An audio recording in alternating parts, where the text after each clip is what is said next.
Je vous le disais, c'est ce vendredi 29 juin 2018 que s'achève l'opération de révision de la liste électorale lancée le 15 juin dernier.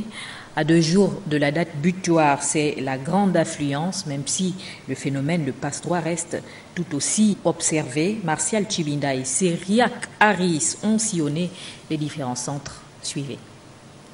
À J-3 de la fin de la révision de la liste électorale, les centres ne désemplissent pas.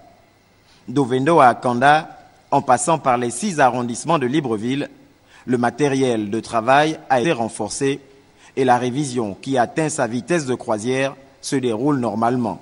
J'ai 18 ans et je viens pour m'enrouler. Nous avons demandé l'indulgence de la hiérarchie pour qu'on renforce les kits au 6e, ce qui a été fait il y a cela 2 jours. Seul bémol, le phénomène de recrutement et de parrainage des citoyens pour se faire enrôler coûte que coûte. Viens prendre l'argent pour amener les gens là très tôt le matin.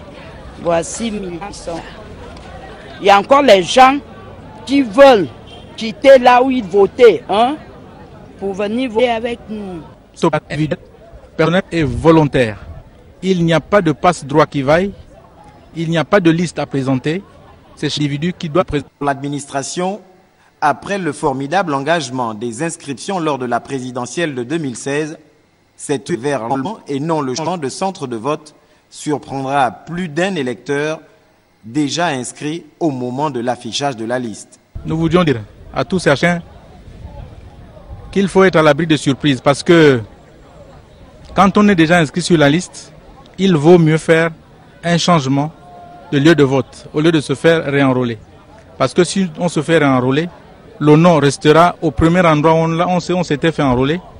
Et donc on aura pris le désintéressement de quelqu'un pour rien et on va au problème.